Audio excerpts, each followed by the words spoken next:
Good afternoon. The hearing will come to order, and I want to thank each and every one of you for being here today. Sorry for the delay. Both houses are in very active mode. We just had a series of votes, and I know Chairman Rubio is very much engaged on the healthcare issue, but he will be here very shortly. Chinese officials repeatedly tell me that I should focus more on the positive aspects of China and not dwell so much on the negative. I've heard it from diplomats. I've heard it from people when I've traveled in China, in Beijing, as well as in Shanghai. That is an extremely difficult task when you read the horrifying and sadistic accounts of torture and enforced disappearances experienced by lawyers and rights advocates. It's hard to be positive when you contemplate Liu Xiaobo's cancer diagnosis and the fact that China effectively silenced its most brilliant democracy advocate. Earlier today, I'm happy to say, again, another voice from the administration at a hearing before the House Committee on Foreign Affairs in answer to a question that I posed. Nikki Haley clearly and unmistakably said he should be free to go wherever he wants to go, and that would include he and his wife coming to the United States to get the very necessary medical treatment that he has been denied. The empty chair at Oslo, and I was there, speaks volumes about the Communist Party's abiding fear that freedom will upend the power of the privileged few when they should be seeing liberty as a path to a greater peace and prosperity. At a hearing last month in the Subcommittee on Global Human Rights in the House Foreign Affairs Committee, I heard testimony from my fellow colleagues from the wives of 5 detained or disappeared human rights lawyers. The courageous women have become effective advocates from their husbands and for their husbands and for all those detained in the 709 crackdown. They described in horrifying detail the physical, mental, and psychological torture experienced by their husbands, including marathon interrogation sessions, sleep deprivation, beatings, crippling leg torture, and prolonged submersion in water. Many of their husbands were also forced to take alarming quantities of drugs, including tranquilizers, barbiturates, antipsychotic drugs, and other unknown substances daily. What they described was shocking, offensive, immoral, inhumane, but frankly not surprising. It is also possible that Chinese officials believe the international community will not hold them accountable. After the hearing, I wrote the heads of the American Medical Association, the American Psychological Association, the World Health Organization, as well as Secretary of State Tillerson and Ambassador Nikki Haley. I asked for a condemnation of the practice of torture and medical experimentation on prisoners of conscience. I've also asked for investigation so that serious questions will be asked of the Chinese government. We know that those questions have been asked in the past by many, including special rapporteurs for torture. I remember when Manfred Nowak made his trip to China, the report was scathing, and yet nothing has been done to ameliorate this horrific abuse. Finally, I have asked for accountability. I have asked Secretary Tillerson to start investigations under the Global Magnitsky Act, a bill that I led on the House side last year, so that any Chinese government officials complicit in torture should be never allowed to benefit from entry to the United States or access to our financial system.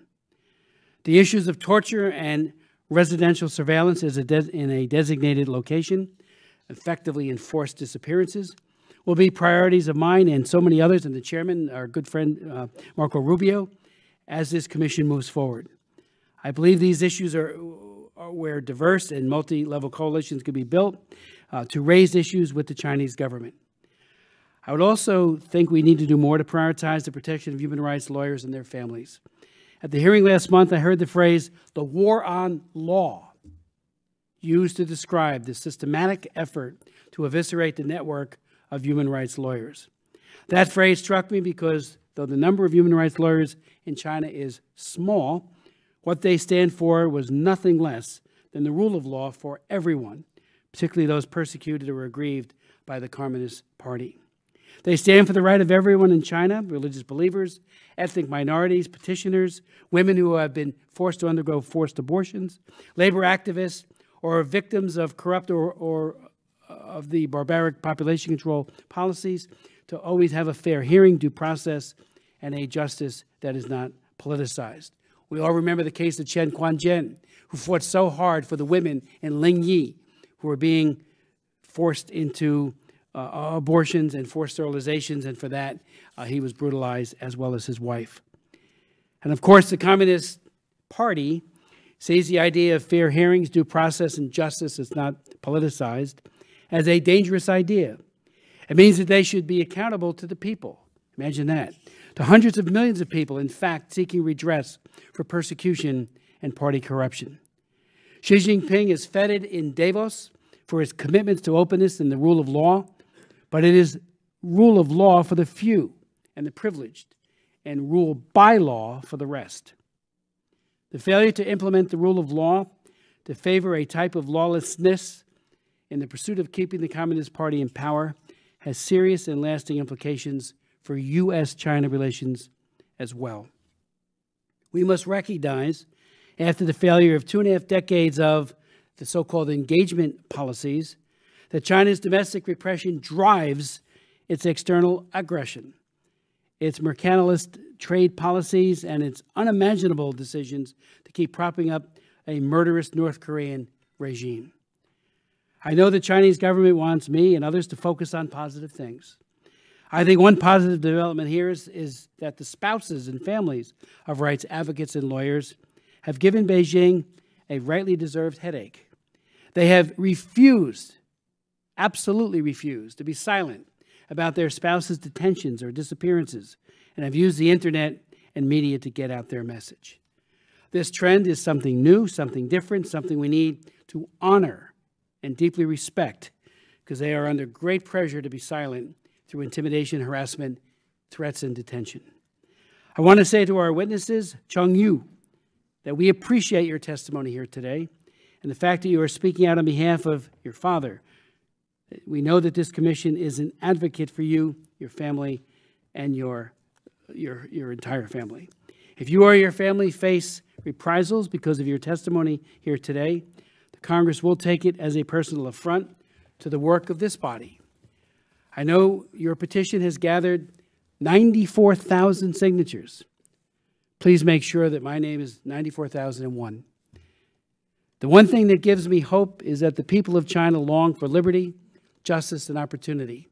We saw it in the hearts and minds of those who braved the tanks, including Tank Man, during the Tiananmen Square possibilities that turned into a terrible, terrible tragedy and slaughter.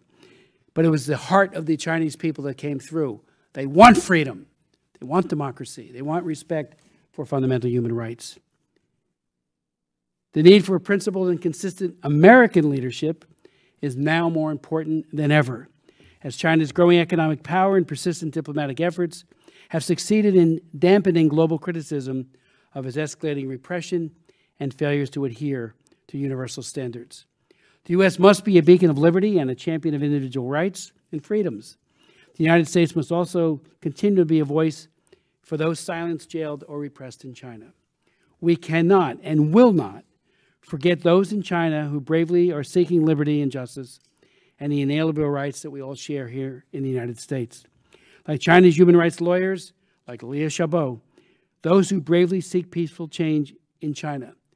That's our focus, that's our priority, and that's our hopes and prayers are for them.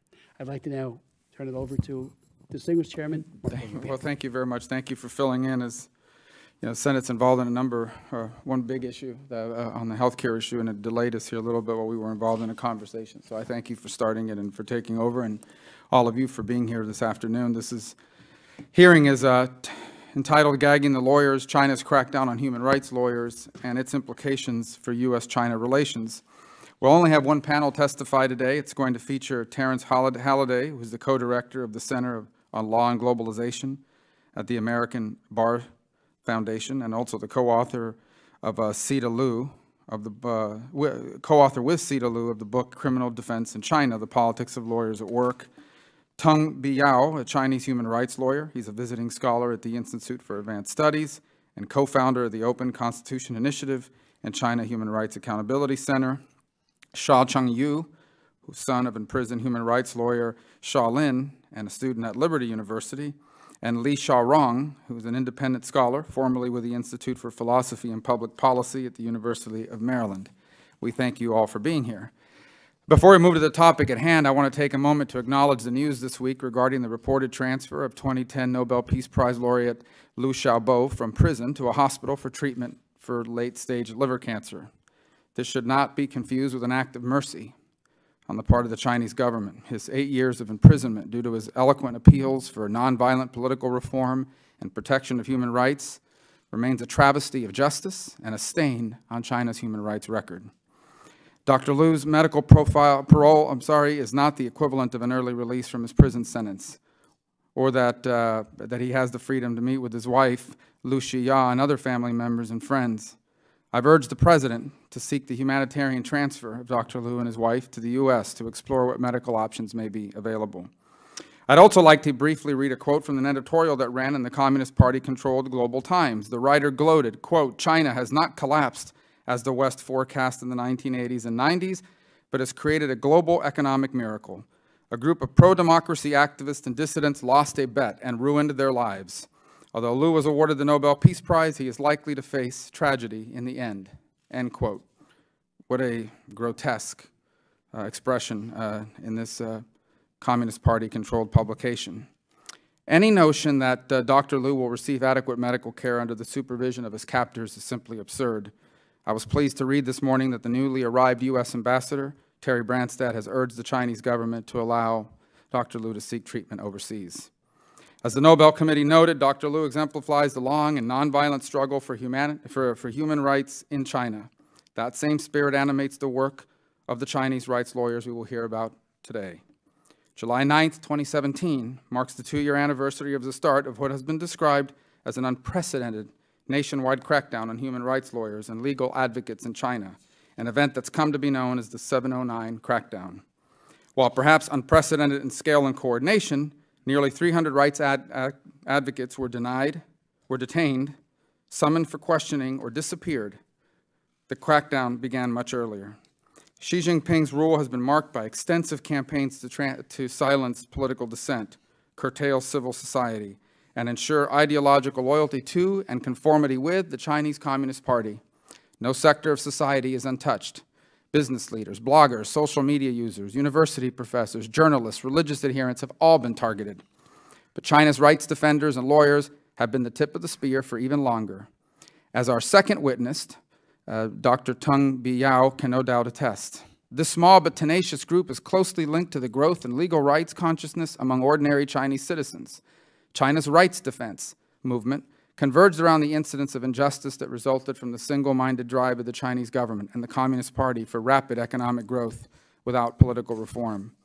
The victims of injustice included farmers who lost land from government expropriation, urban residents forcibly evicted without fair compensation, migrant workers trying to recoup unpaid wages, teachers, laid-off workers, and Army veterans who lost their pensions, and parents whose children were made ill from ingesting contaminated milk powder. The movement has expanded to support free speech, the pro-democracy aspirations of Hong Kongers, ethnic minority rights, and other issues. Our first witness, Dr. Halliday, has conducted literally hundreds of interviews with these men and women, a group bound together by their shared conviction regarding the importance of protecting basic legal freedoms in a system where rule of law remains aspirational at best. Among the lawyers featured in his latest book are those whose names and stories have captured headlines for the last 2 years. Their unjust and unexpected detentions nearly 2 years ago was, for many, the start of a long and harrowing ordeal marked by months in isolation, torture, coerced confessions, and other forms of mistreatment. Some of these lawyers, like Zhang Tianyong, whose wife I had the privilege of meeting earlier this year, remain in detention. Others, like Li Huping, are no longer in captivity, but the brutality they experienced left them visibly physically altered. Many have been disbarred and will never practice law in China again, and still others live under constant surveillance and harassment. It is tempting, in the face of China's worsening and increasingly brazen human rights violations, to grow disheartened, which is why I think it is equally important to spend some time today examining another part of this crackdown that is unprecedented, and that is the response of some of the family members of those detained. By their own telling, many of the wives of these rights lawyers had not previously been involved in their husbands' efforts to pursue justice and accountability from their government. But as the present system conspired against them and their families, they became advocates in their own right. In case after case, these women took up the mantle of advocacy on behalf of their husbands. Their personal accounts of intimidation and harassment, of landlords refusing them housing, of children denied entry into local schools, of movement restricted and lives lived under constant surveillance, coupled with their compelling public defense of their husband's innocence, has, in the words of Dr. Halliday, opened up a, quote, new line of struggle that we have not seen before in China, end quote. Similar courage and boldness is on display today with the testimony of Xiaorong Li about his father's plight.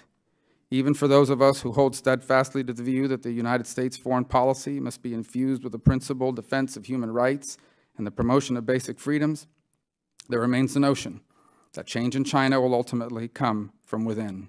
And I agree. And China's rights defense lawyers are at the vanguard in pressing for systematic change, in seeking accountability and redress, and in working towards a day when China is a nation where the law is used to protect rights, not to suppress them. It is our duty to stand with them in this monumental task, and it is our honor to welcome all of you here today. And I will begin with the testimony of Mr. Halliday. Thank you for being here. Mr. Chairman, Mr. Co-Chairman, and distinguished members of the Commission, I'm privileged to be invited here to participate in this hearing. I have a long-standing admiration for the work of the Commission. In my opening remarks, I address the meaning and the significance of China's unprecedented crackdown on lawyers almost 2 years after its onset in early 2015. My comments are derived from the empirical research of my research team into criminal procedure law and criminal defense lawyers over the past 12 years. Our findings, published in our book, Criminal Defense in China, conclude that China's legal system and China's legal profession have come an enormous distance since the enactment of the 1979 criminal procedure law. Nevertheless, on a number of issues integral to the defense of basic legal freedoms, China has turned away from reform, both in its law and in its treatment of a key segment of the legal profession. A sudden turning point occurred on 9th of July 2015 when China launched a nationwide crackdown on activist lawyers. The 709 crackdown, as it has been colloquially labeled, has been unprecedented in scale and severity. Within days, hundreds of lawyers across China were detained, disappeared, and interrogated. Lawyers have been intimidated, tortured, charged with serious crimes, and sanctioned severely. Why did this crackdown occur?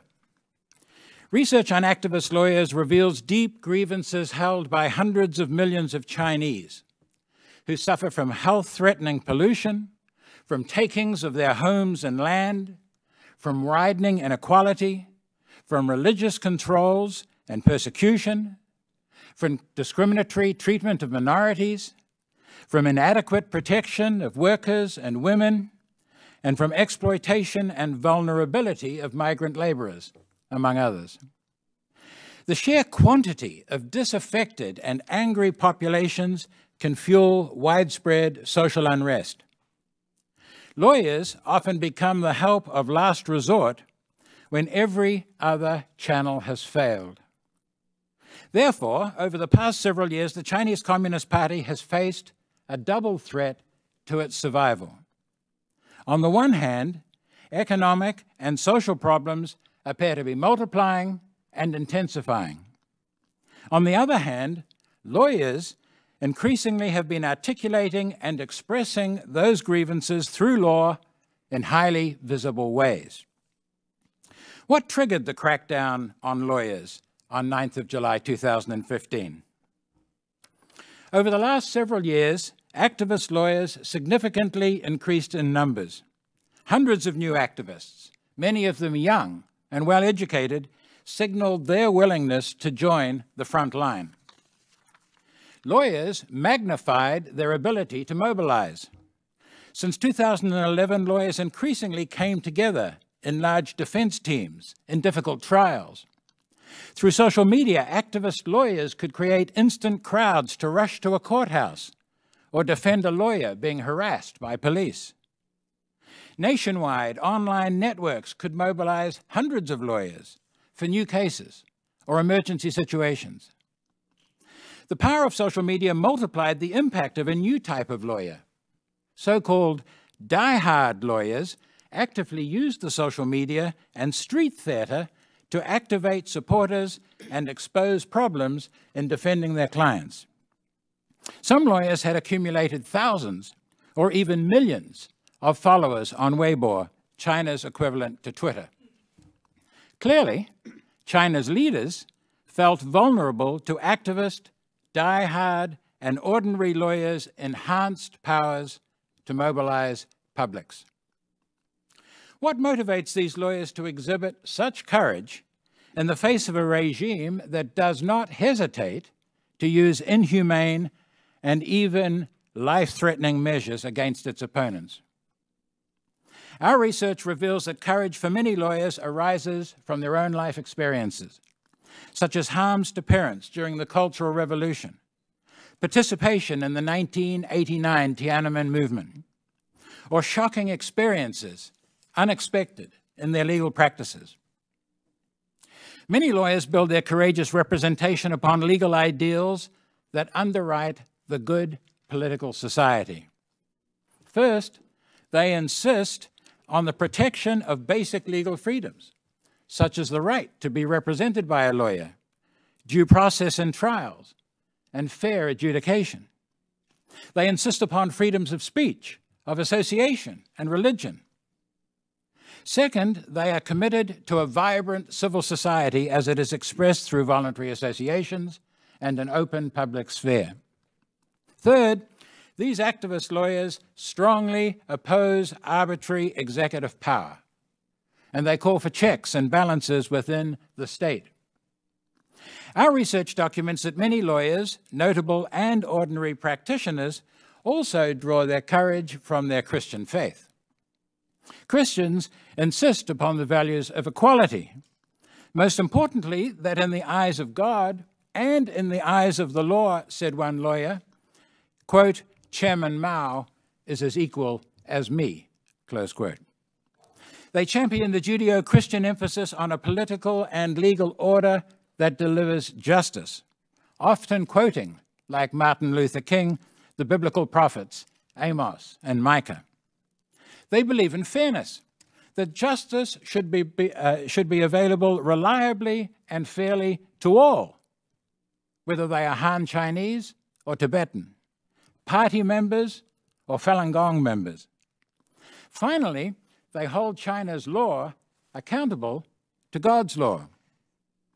I consider it probable that party leaders, fair Christian lawyer leaders who have strong relationships with Protestant churches across China, China's largest civil society group, and some who have significant international connections.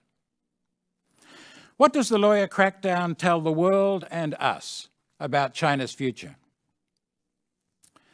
Viewing China through the lens of courageous lawyers reveals that legal change in China has turned toward repression, a repression which has taken deeply sobering turns since 2015.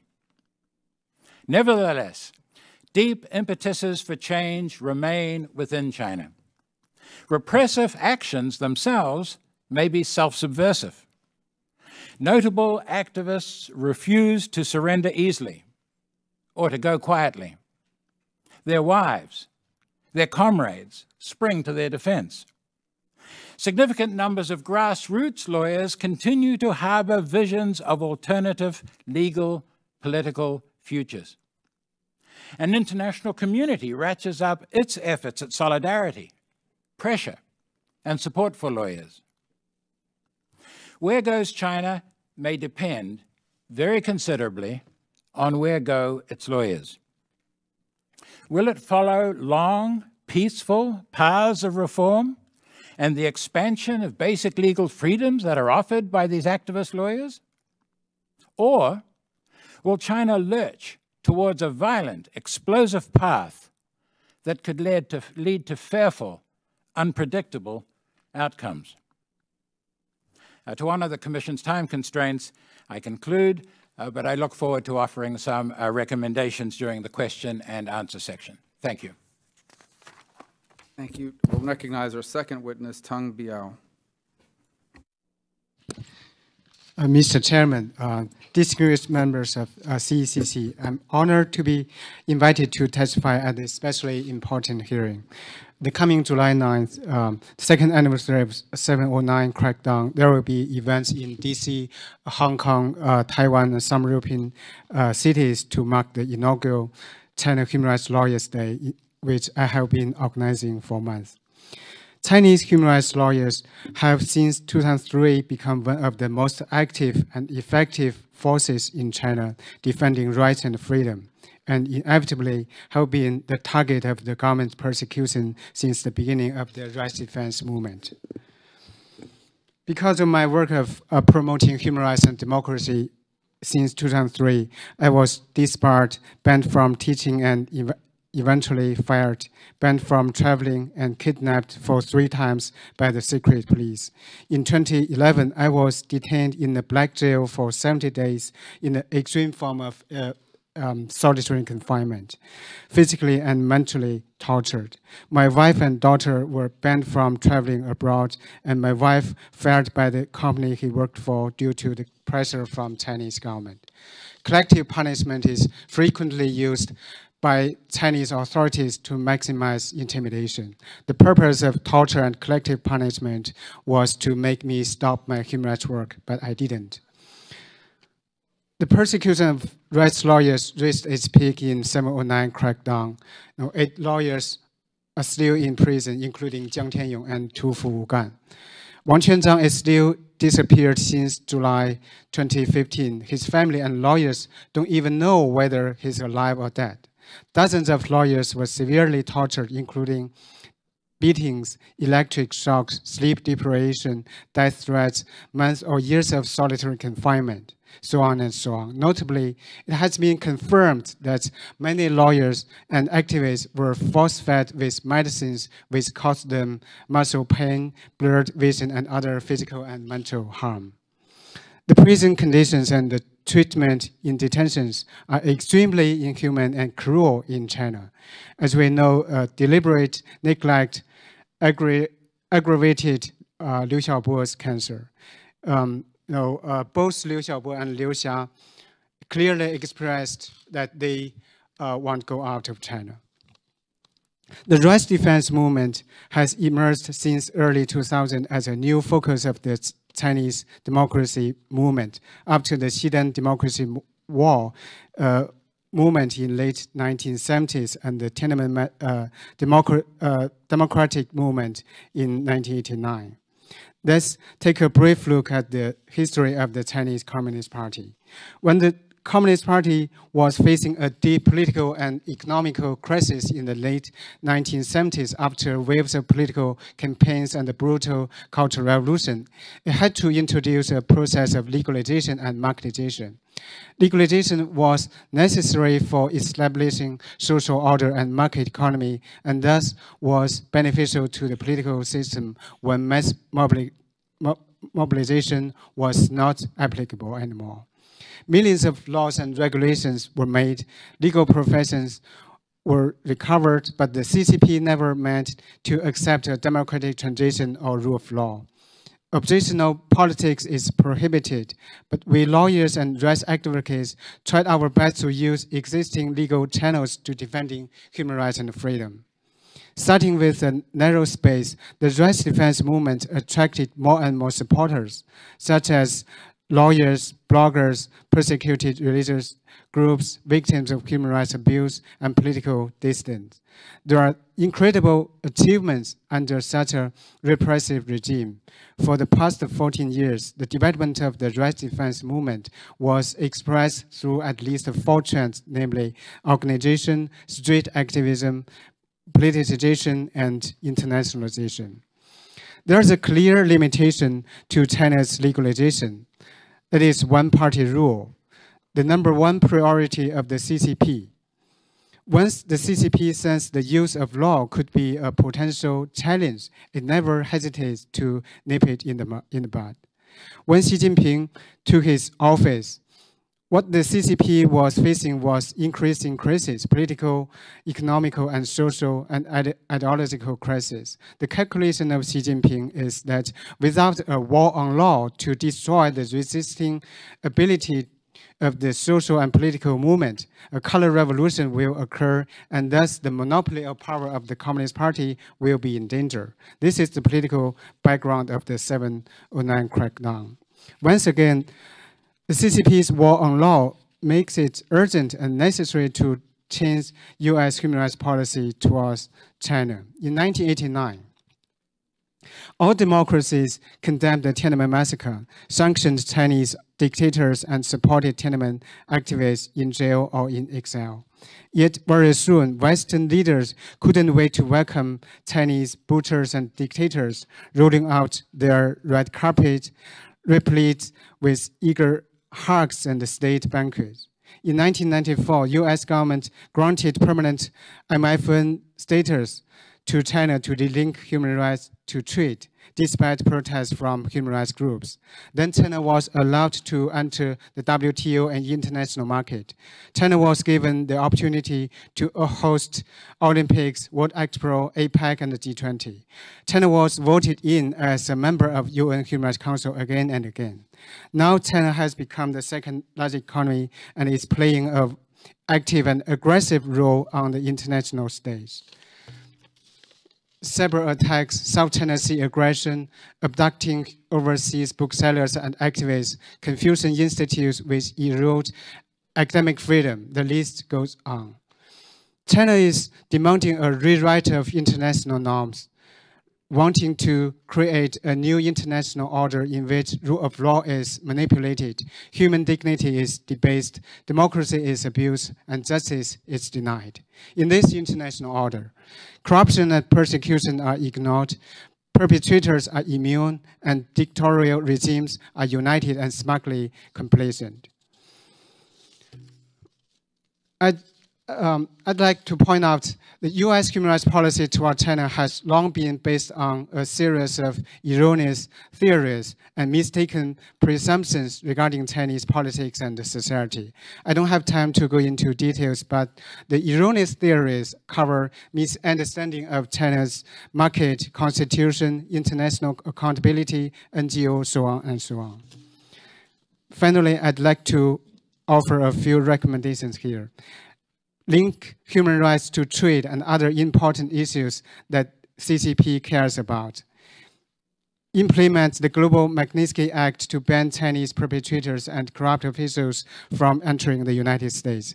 Punish U.S. and Western business which cooperate with Chinese authorities and participate in human rights abuses, and the 110 Confucius Institute in the United States. Don't fund the oppressor. Support the real NGOs, not the gongos. Name and shame. Expel China from the Human Rights Council of UN. A powerful and autocratic China will bring calamities to mankind. Supporting democracy and human rights in China not only corresponds to American declared values, it will also benefit American politics, society, and economics in the long term. Please stand on the side of Chinese people, not on the side of Chinese Communist Party. China should be represented by the human rights lawyers, activists, dissidents, and all Chinese people fighting for freedom and democracy, not the illegitimate party and the government. Thank you.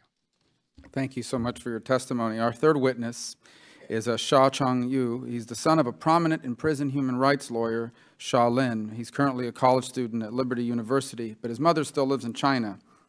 And it is in our view, let me just say this, it's incredibly important that we make clear that his appearance here today should not in any way lead to any pressure on him or harm on him or his family. If such an event exists and happens, we will view it as a direct attack by Chinese government and Communist Party officials as a result of your testimony here today. And it is something I want to make abundantly clear that it is something we'll be watching and strongly condemning and pointing to and knowing that it's directly related to your appearance here today. So it's our hope that that's not the case. But we thank you for being here. Dear Congressman and Congresswoman, respectful audiences, I'm Xiaorong Li, son of Chinese human rights lawyer Halliday. It's such a great honor here to share about my father's situation and what my family has been through these past years. My father dedicates himself to be the voice for the voiceless and provides pro bono legal assistance to the victims of human rights violation cases. On November 8, 2014, my father was abducted by secret agents without a warrant. The government did not inform my mother of my father's arrest until 5 days after the fact, and denied my father's basic rights to meet with his defense attorney for 3 full months. Meanwhile, the police kept asking my father about the politically sensitive cases he represented. My father was physically and mentally tortured by the police, who used interrogation techniques such as shining a strong light on his eyes to keep him awake for days. They tried to break him so that he would confess to fraud, but all their attempts failed. After 600 days of imprisonment, he was unfairly tried in a closed-door hearing. My father was denied a personal statement in court, and none of the witnesses had a chance to testify. The Second Court of Beijing sentenced my father to 12 years in prison for fraud without appropriate evidence. My father's final sentence was delivered without a fair second trial in February 2017. No one ever accuses my father in person. I refuse to accept this illegal and unjust verdict. In April, I presented my petition at a convocation of Liberty University, and the responses was overwhelming. However, when I tried to deliver my petition with over 14,000 signatures to the Chinese embassy, no one would even see me. Before I left, I read my petition aloud at the gate of the embassy. At this moment, I have collected over 94,000 signatures. Most of them come from Americans, and the rest are from the other countries around the world. I'm not alone. As a rising nation, China's deteriorating human rights record is unacceptable. When a human rights lawyer cannot secure his own fundamental rights, I believe every member's right in the society are threatened. Human rights lawyers are the cornerstone of the society. I hope the U.S. government can increase its involvement in such cases in the future. Moreover, I wish the Congress of America could urge the Chinese government to stop controlling the judiciary system and stop the persecution against 709 lawyers.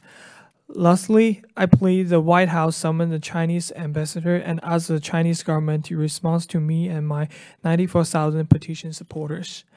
Meanwhile, I recommend the White House or State Department issue a clear policy regarding this type of case. By making a clear stance, the U.S. government would communicate to the world that human rights violations will not be tolerated.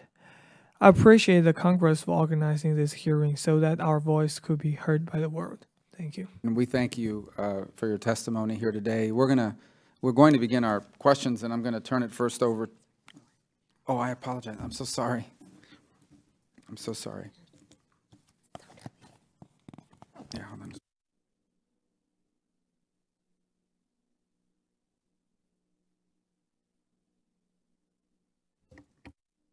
I apologize. So our final testimony, I said final earlier, and that's what threw me off. There's a seat missing. That's what threw me off, so in between the both of you. So Li Xiaorong is an independent scholar, formerly with the Institute for Philosophy and Public Policy at the University of Maryland. And thank you for being here. And we're ready for your testimony. The microphone, if you could just push the button. Could tell them to push the button for her, please? Thank you. And thank you, all the commissioners, staff at CECC. And I also want to thank all my panel of presenters, Mr. Halliday, Ten Biao, and Xiaorong Li for their excellent testimony and very powerful. My assignment today is to talk about what Congress and U.S. government can do to respond to China's worsening human rights problems. I just want to add to the testimony one very concerning pattern of persecution, which is brought up by what Mr. Smith mentioned, the case of Liu Xiaobo. As we all know, Liu Xiaobo is due to be released in 2 years. He has been serving 9 years out of an 11-year sentence. The problem is for 9 years, the outside world knows almost nothing about what happened to him inside the prison walls. Secrecy created the perfect conditions for abuse, including torture, mistreatment, and medical neglect or medical deprivation. This clearly are abuses that are deliberative. And we have identified the deliberative methods and tactics used in the past years to punish human rights lawyers, activists, political or religious dissidents, especially in ethnic minority regions, Tibet and Xinjiang. As you all may know, activist Xiaorong Li died from delayed medical treatment in detention on March 14, 2014, after she was hospitalized in critical condition while authorities had previously rejected her lawyer's multiple requests for medical bail. 5 days after Xiaorong Li's death, the Tibetan political prisoner Gyaltsho Lapsang died due to torture and lack of medical treatment in prison.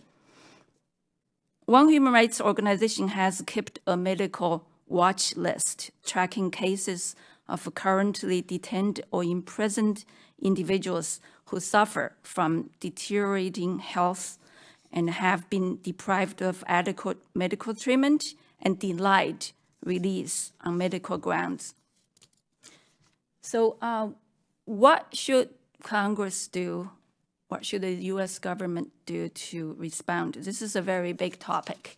In my limited few minutes, I just want to throw a few suggestions out there for a discussion. One stance that Congress can take is also the most obvious one, but often seemingly the most difficult one, which I have previously discussed in this forum. It is simply to be consistent and steadfast. Let me explain.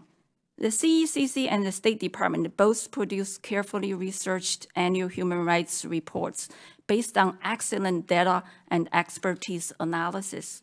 However, these reports bear little relevance to US policy towards China when it comes to human rights. Human rights tend to be overpowered by trade, business, or regional strategic interests. Data and facts in these congressional and government reports about China's worsening human rights problems often do not have a voice in such policies. I know this may sound naive and simplistic, but being consistent and sticking to one set of human rights standards, universal human rights, in congressional resolutions, whether it concerns Cuba or Iran or North Korea or China, is what gives US human rights policies a measure of credibility. My second thought is that Congress should continue to support programs or organizations that assist victims of rights abuses, like the July 7 crackdown lawyers and Liu Xiaobo. For instance, right now, Congress should, I know you already did, press the administration to issue a standing invitation to Liu Xiaobo and his family immediately and make contingency plans to make sure that he will receive the best treatment and care this country can offer if the Chinese government let him go. The EU funds emergency relocation and shelter programs that evacuate and assist human rights defenders at high risk. Congress must guard our political refugee programs against xenophobia. My third thought is that Congress must, like Tenbiao mentioned, this Global Magnitsky Accountability Act. Congress must urge the administration to comply with it, to seek accountability for rights abuses, Congress passed this act, and it was signed into law last year.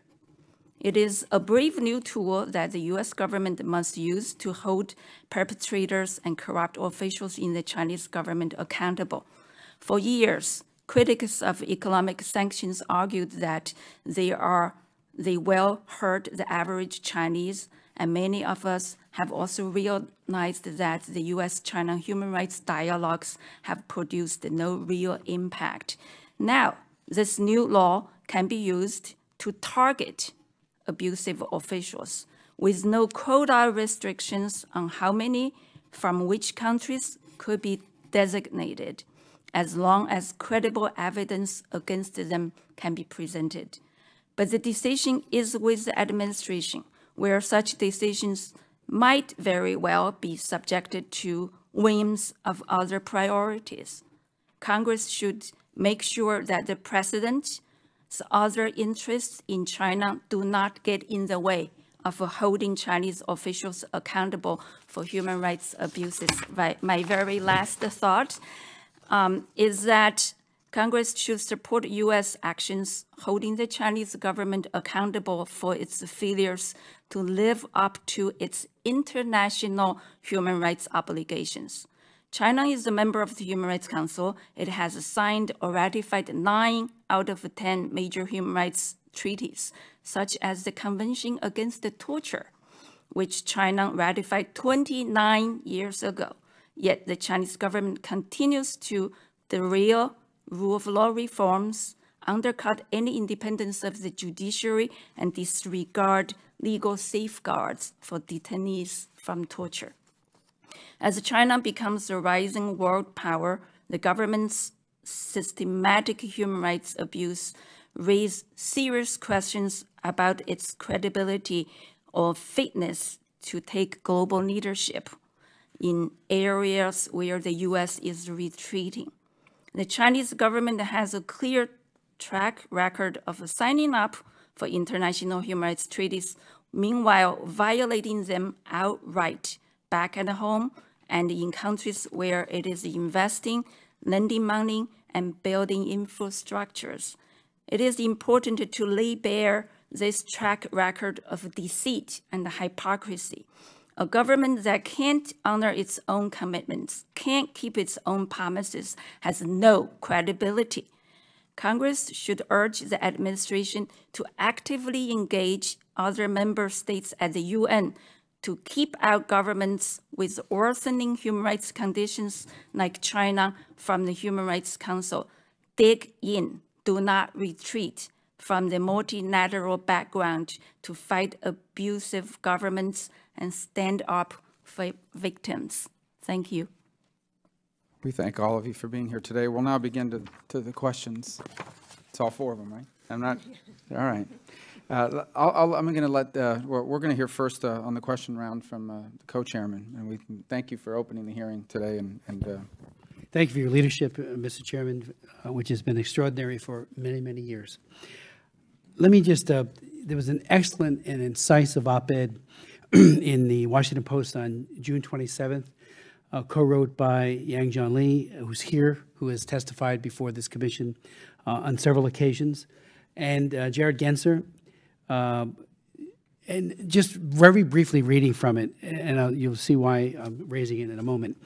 They point out, as China's power and influence have increased, Western democracy have collectively engaged in self-censorship on human rights, choosing to prioritize what they have clearly believed to be their more important interests over their purported values. In the past 5 years, since Xi became president, discussions of human rights have been relegated to fruitless dialogues with the Chinese Foreign Ministry, which has never had any power over domestic concern. President Barack Obama, they went on, led the West in playing down concerns with China on human rights and was conspicuous by his unwillingness to help Liu in his fellow Nobel Peace Prize laureate. He raised Liu Xiaobo's case publicly only once after he was awarded the Nobel Peace Prize, and whatever he might have said privately clearly had no impact. At the same time, he did not join the 134 Nobel laureates to a letter to Xi Jinping and did not publicly condemn Liu Xiao's detention under house arrest, and even threatened to veto a bill passed by the Senate to rename the street in front of the Chinese embassy, Liaoshobo Plaza. Finally, Chinese security officials even exploited the United States' repeated refusal to help Toulouse in torture sessions with detained Chinese dissidents.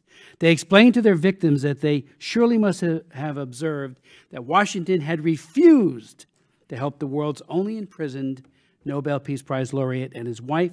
So what hope could they expect when they were to be disappeared, tortured, or imprisoned? The American refusal of support to Liaoshobo gave Xi Jinping license to act with total impunity to repress domestic dissent. In 1994, on one of many trips to the People's Republic of China, I met with Wei Jingsheng for dinner. He had just been let out of prison in an attempt by the Chinese government, one high-value political prisoner, to get Olympics 2000. They didn't. He got rearrested and was brutalized, finally came here on humanitarian parole, near death. He told me something I will never forget. When you are weak and vacillating and kowtowing to this dictatorship, they beat us more in the prison camps, in the Laogai. When you're tough, predictable, with professionalism, they beat us less. We have seen 8 years of retreat by the Obama administration. As the chairman knows, he and I have co-chaired hearings over these years, pleading with the Obama administration to take a tougher stance. I believe and hope the long overdue sea change in support for human rights in China may be changing. The President of the United States, Donald Trump, has already denied funding to the UN Population Fund because of their horrific complicity in the Coercive Population Control Program, a program that began in 1979. There are now 62 million missing girls. That's the disparity. There's far more that have been killed simply because they're girls. And yesterday, Secretary Tillerson named China as a Tier 3 country, egregious violator of human trafficking. We had hearing after hearing asking the previous secretaries of state and the Obama administration to name China Tier 3 and sanction them, and they wouldn't do it. There was one automatic downgrade that was required by the law, but they wouldn't do it because of the facts. I think that we may be seeing a change of heart by the United States government, which bodes well for the human rights lawyers, the political prisoners, the religious prisoners, and that is our hope. Two things already. The President's administration, I said before, Nikki Haley has said, yes, we do want him to be allowed to leave along with his wife, Liaoshobo, and hopefully that will be the case. So I do have just one question, and if there's time permitting, I have many more to follow after the distinguished chairman. But Dr. Tong, you are one of the founders of the Human Rights Accountability Center, which is aiming at using the Magnitsky Act, Global Magnitsky Act, to bring sanctions against Chinese human rights violators. What has been your experience so far with the new administration? It's a new law, obviously, but is there an openness to singling out and holding individuals to account for torture and other gross violations of human rights? Thank you very much. After the Global Magnitsky Act enacted, we founded the China Human Rights Accountability Center in this January, and we tried our best to collect the information, the evidence of the human rights abusers and corrupt officials, including the current Minister of Public Security.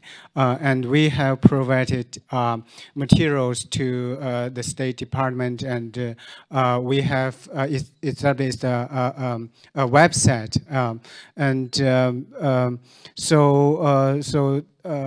the first it's difficult to collect some information, and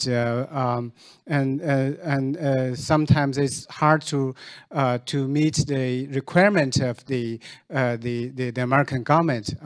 And second, we understand that the President of the United States has a discretion power to use this Magnitsky Act more or less.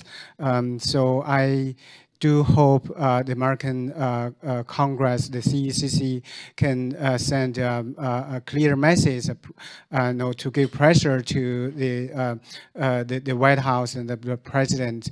It is very, very important to implement the Global Magnitsky Act, especially regarding Chinese corrupt officials and perpetrators, because United States should not be a safe haven to Chinese perpetrators and corrupt officials. Thank you. This is a general question for the whole panel. If you speak to people involved in setting policy in the new administration, their argument is they do want to raise human rights issues, but they believe they're best raised one-on-one in private meetings in an effort to allow the Chinese Communist Party officials to save face, in essence, to not be embarrassed publicly, that they respond better to a private one-on-one setting as opposed to public denunciations of the kind that we're conducting here today. The flip side of it is, I know that one of the arguments oppressors make, not just in China, but all over the world, to the oppressed is nobody cares about you. Everyone's forgotten about you. You might as well give up because you're just not important enough, and the United States is not going to break or harm their relations with us because of your case. What is your view on, number one, the idea that somehow human rights are best raised with the Chinese officials privately versus the sort of more open, more open highlighting of these cases for the world to see? And second, is what we do here, irrespective of the administration, is what we do here, whether it's on this commission, on the Senate floor, on the House floor, in our letters, in our resolutions, does it matter? Does it make a difference? I certainly know they read it in the Chinese government because I know they get upset about it. But what about to the activists and to those who, what impact does it have? Because it's important for our colleagues sometimes to understand the impact that what we do here is not simply symbolic. And if it is, I'd want to know that too, obviously. So two separate questions. Is there the view of the private versus public? And second, what about our role here in Congress, and when we have meetings on this commission or make statements or do resolutions, does that have an impact? Does that matter? And if you want to go first, Mr. Halliday. I cannot say what kind of efficacy there is in private interventions, but it is a very common point made by the Chinese government and by others that such relationships should be private. However, in my empirical research and the work of our team, speaking to many activist lawyers over a period of time, there is absolutely no doubt in their mind that China must be spoken to publicly and China must be publicly shamed. And at this moment, from our long-standing research, I have no doubt that when the world speaks out loud and publicly, China listens. China has a very thin skin. When the American Bar Association awarded its International Human Rights Prize to Wang Yu, within 48 hours, the Global Times had an editorial trying to rebut that move. That tells me that not only was China listening, but China felt it had to respond. And finally, the point that you made, Mr. Chairman, is that in our interviews with notable activists, time and again, they have said that when there is public calling for their release or public calling for news about them, their treatment is improved. They can perceptibly point to the day or the week or the month when their treatment changes, when the international community has turned the spotlight publicly on their plight. Yeah, I think both private and public pressure dialogues are useful, but I think this kind of pressure should not be only lip service. It should be giving real pressure to Chinese government, and should be follow up and.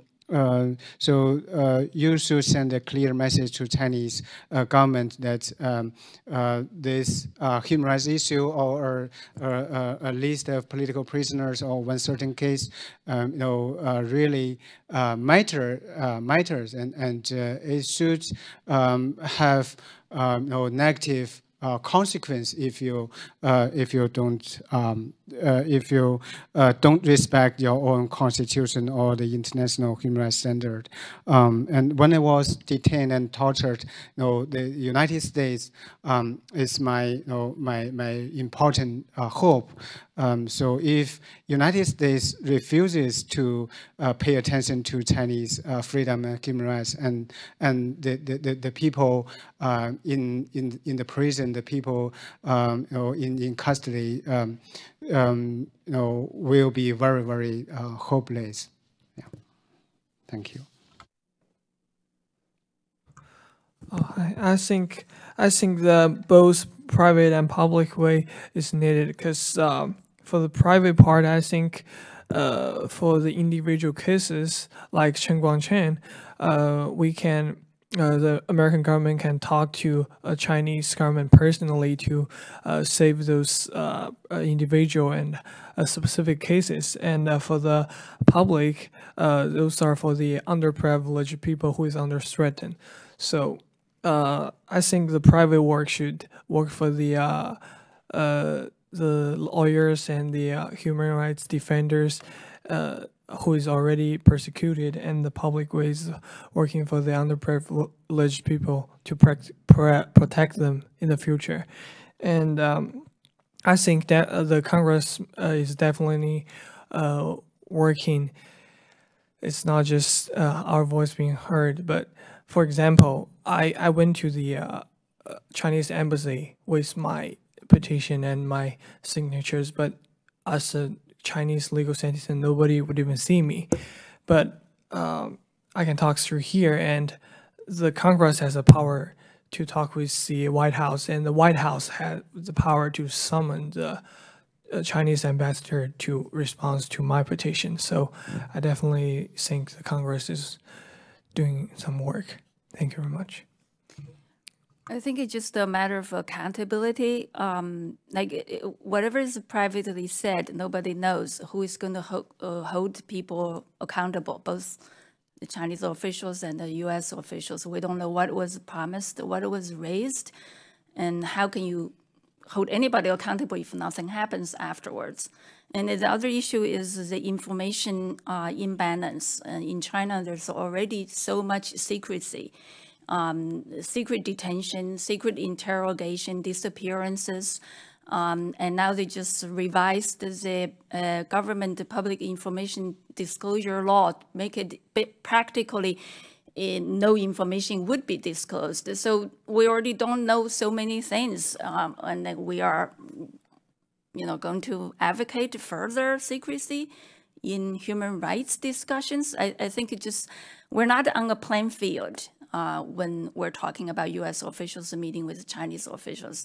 So I think abusers of human rights are mostly afraid of the sunshine. They're afraid of information. They're afraid of people knowing what they did, and afraid of knowing being asked to change their behaviors.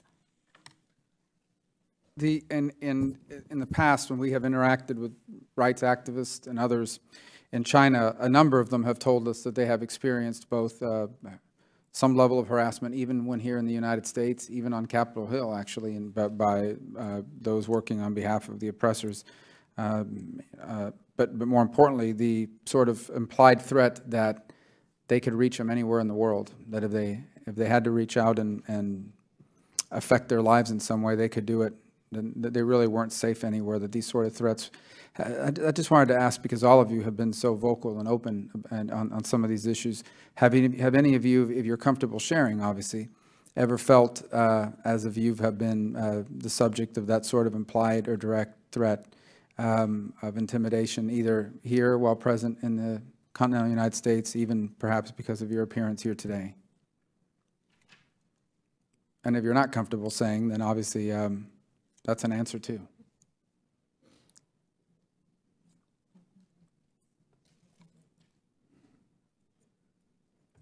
I would like to share some of my experience. After my father was arrested, he was completely missing. We didn't receive any warrant, and So we do not know where they took them or who took them. That's one of the pressure we got. And the police also summoned my mom to ask her to divorce with my father. And I was on the threatened list to my mom. That's the reason why my family sent me here to keep me safe. But I think at the first 2 years, I was threatened by the government, and I kept silence. And I apologize. To be clear, your first 2 years while you were still in China, oh, or no, while you were I'm here? Here, yeah. And My what- first 2 years here. How were you threatened? Because for example, the lawyer Wang Yu, his family members just took it away by the secret agents in the airport, and also the police officers went to my family friends and other family members to threaten them, and me and my mom kind of get isolated. So I'm just worrying about everything, and I was scared. I just kept silence here, but I've learned what is right to do and what is justice, I would say. So the pressure turned to my power, and I would have a chance to speak here. So to be clear, while you were here already for how long have you been here now? 2 years. In the 2 years that you've been here, there were times where you chose, at least initially, to be careful what you said or spoke out for fear of retribution against friends and or loved ones in China? Yeah, so, yeah, basically it went to my mom, and I was scared. Yeah, because when the police officer broke in my house, I was there. I saw everything, and honestly, my family didn't share with me with all the political stuff when I was a child, so I was scared badly. I have a lot of stories that my friends, including Chen Guangcheng and some activists in the United States, were intimidated by Chinese government when they are here. Even including some activists were attacked physically when they were in a protest.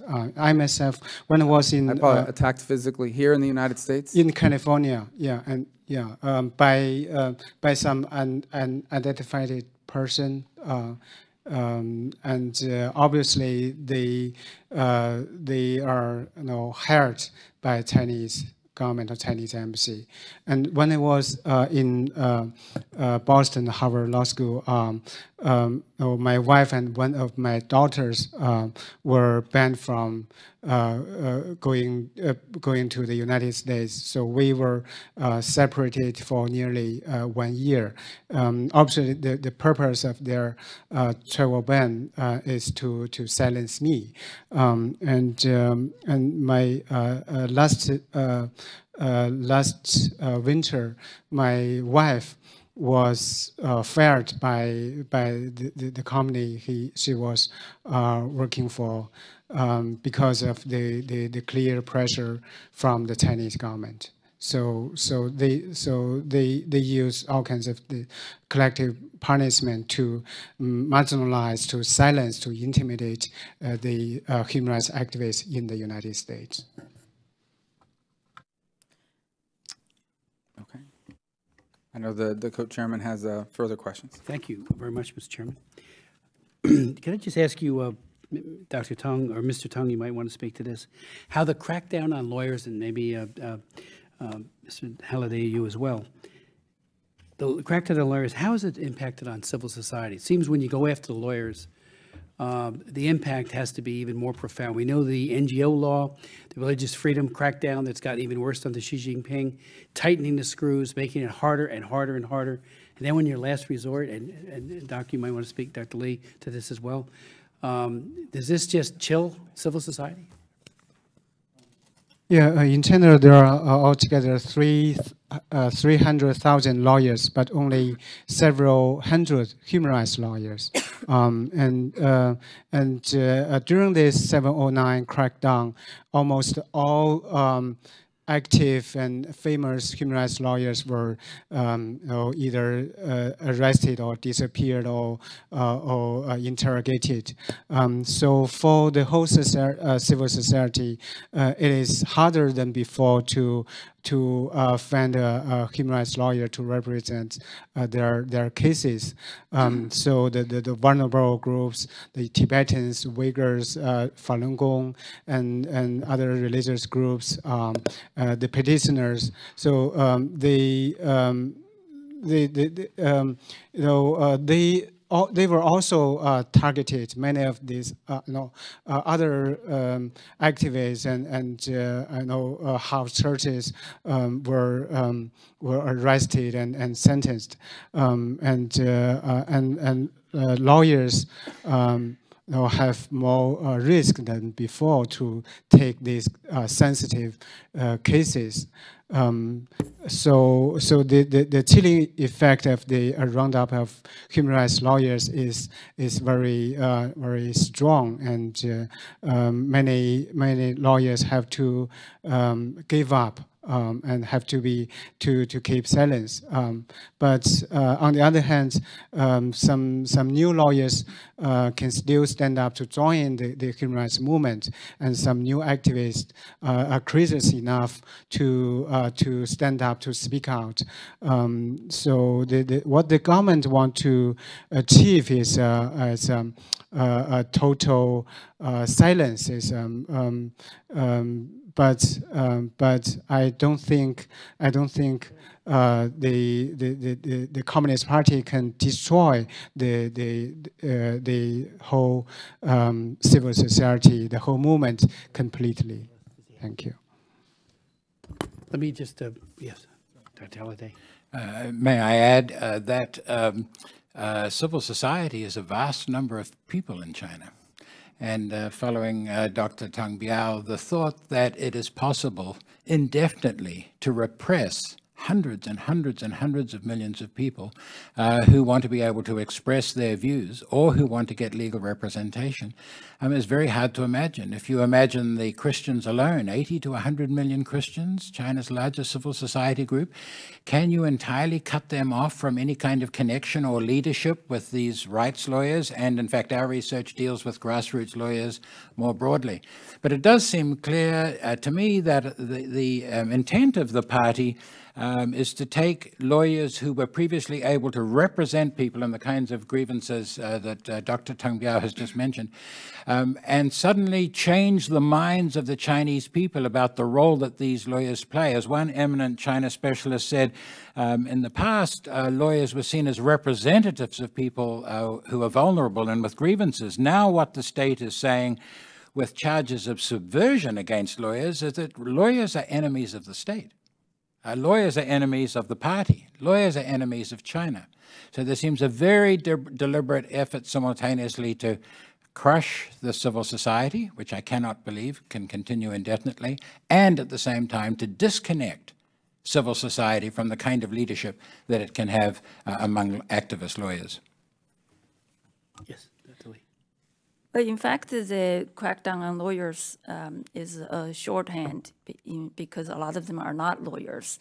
For example, Tang Biao mentioned Wu Gan, and who is still in detention facing trial, and several of them have already been sentenced, like Hu Sigan and Yi Xuan.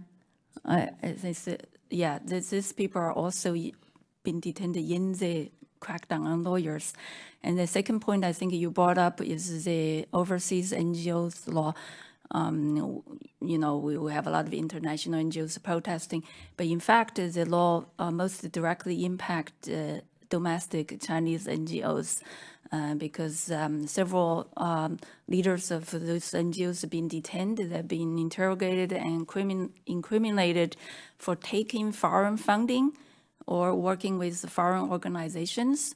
We should particularly mention Huang Qi, Liu Feiyue, and those are local human rights NGO directors.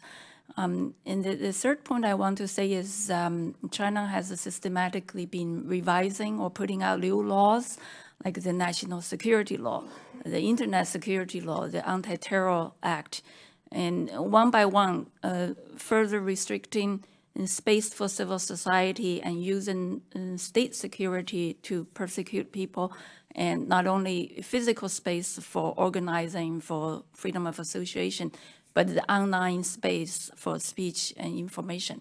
So what we're looking at is not only the unusual quietness of the civil society, but also the infrastructure change to further repress any development of civil society.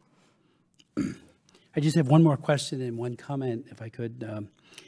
If there are any lobbyists or lawyers representing the Chinese embassy here today, you don't have to stand up, but it would be nice if you would. But I would ask you, and I mean this with respect, would you be willing to take the petitions with some 90,000 signatures back to the Chinese embassy?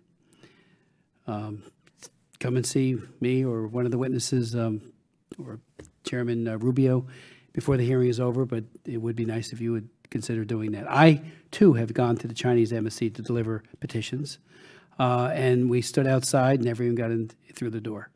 It was appalling, lack of diplomatic civility. Let me, my final question would be, Dr. Li or anyone who would like to speak to it, back in the 1980s, I traveled, I've been here since 1981, with Armando Valladares, who Ronald Reagan so wisely picked to be our head of delegation, made an ambassador. He had spent, as Marco Rubio knows, who has been absolutely tenacious in fighting against human rights abuse all over the world, but including Cuba. Armando Valladares wrote a book, Against All Hope, which revealed the absolute and horrific use of torture and all kinds of repression by the Castro brothers and the entire regime.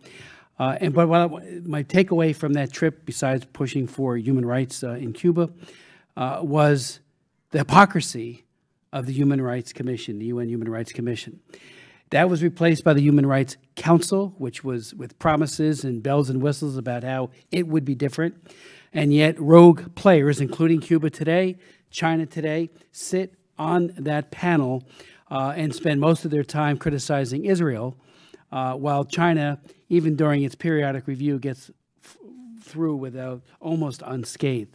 On one of those more recent trips to Geneva for a Human Rights Council meeting, I went to the press conference being hosted by the Chinese and asked one question after another of their ambassador, who finally just shut down and left and walked out the door because they didn't want to answer any real questions. They wanted softballs by a compliant press, kissy-faced diplomacy by people who say, oh, aren't you just great and making progress, while people are being tortured and treated with impunity. My question would be, and Dr. Li, you might want to speak to it, as backers of the Convention Against Torture, Manfred Nowak, I may be wrong on this, was the last one to actually get into China as the special rapporteur. That was, what, 2005? And yet we get all this talk and this talk of transparency and openness, and yet special rapporteurs cannot get in to look at the torture situation.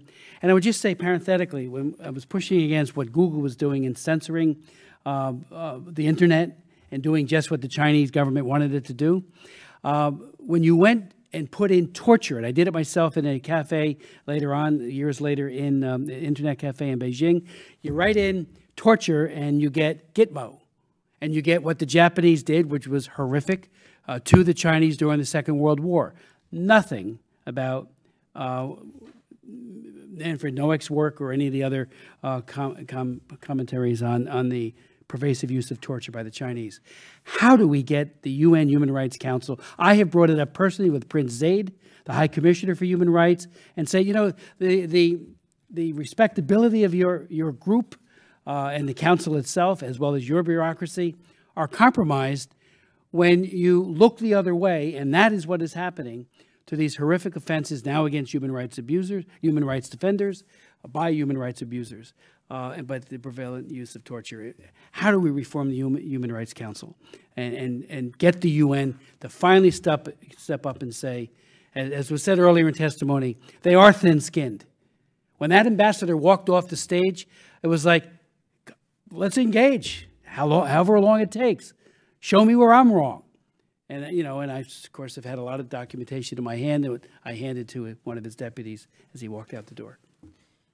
When China was being voted for the last Human Rights Council membership, among 193 countries, 185 voted for China. The number could be 184, 86, but it's about that many.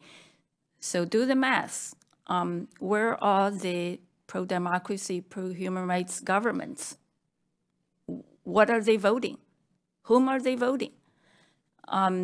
So it is very difficult to fight at the UN for human rights abusers, just as in here, in this country, everywhere. So, but that's not a reason for us to back down.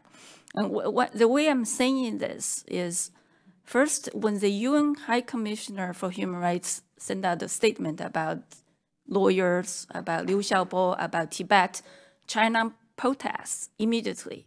That means it matters. Matters when voice is coming out of that forum. During any kind of treaty review of China's obligations to not only the Convention Against Torture, but social economic rights, rights of the child, they would send a huge delegation to do what? To work on the members of the treaty committees one-on-one, to issue threats, to basically just try to get them to talk differently. And this didn't work in most cases. I think the members are pretty independent. So what it means is that the Chinese government does care about face, and they do not want to lose face in those forums. That means it's important for us to present solid evidence to, at the same time, while the government is trying to influence those reviewing process, including the Universal Periodic Review, civil society should also use that forum. Other governments should also use that forum to fight them nail and tooth, to really be using that forum rather than saying, okay, we give up when they choose, this forum is discredited, we are out of here. Then you know what's going to happen. China is increasing its donation to the UN, and they are becoming ever more active in the Human Rights Council and all the UN, human rights forums. And they're going to buy, they're going to lobby, they're going to get votes from other countries, and they're going to not only get away from their human rights violations, but change that institution. They wanted to rewrite the treaties. They wanted to do all that to get away from, basically. So I think all this means it's a very important battleground. We should not give up on it. Mr. Co-Chairman, may I also say that as a U.S. citizen and as an observer of international influence, I feel it's imperative that the U.S. government should maintain its leadership position in the United Nations Rights Council. I know you raised the question of reform, and I know that there are issues there. Nevertheless, it is critical that China does not erode or dilute universal norms of law or lawyers or rights.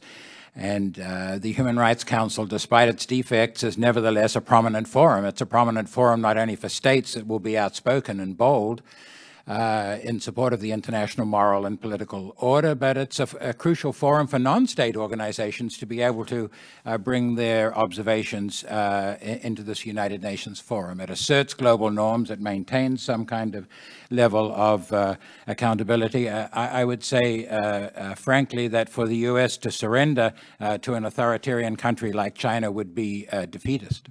And indeed, ultimately, it will be counterproductive both for the foreign policy of the United States, but also for the international moral and legal order. Thank you. I just have one follow-up question on that, and that is, for example, about 2 weeks ago, we saw the nation of Panama break its relations with Taiwan for purposes of appeasing a position that China had exerted influence. I've had cities in my home state come to me and ask for us to open the way for Chinese consulates, but of course the price of opening a Chinese consulate in a city is the closure of a Taiwanese one. So we know that these efforts that you've described in terms of pressure diplomatically, they also exert on nations outside that context and even here domestically. And I was just curious whether anyone here had an experience here in the United States where you were either not allowed to speak or disinvited at a university and to a business, at a media outlet, anywhere, where you felt that perhaps your voice, that your potential hosts were dissuaded from giving you an opportunity to participate because of pressure from China here in the United States.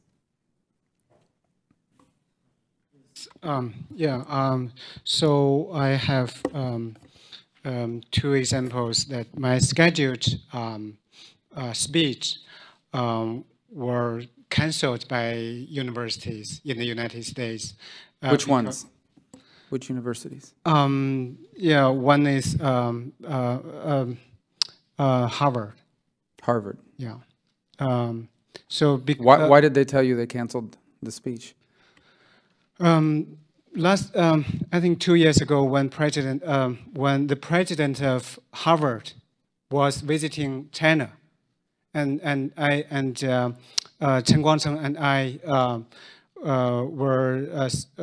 were going to give a speech at Harvard, and they canceled it. So I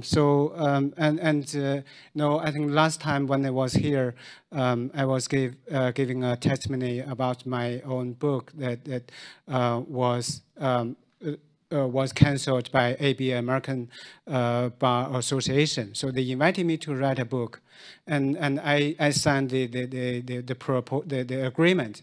But they later rescinded the proposal, saying that publishing my book will endanger their programs in China.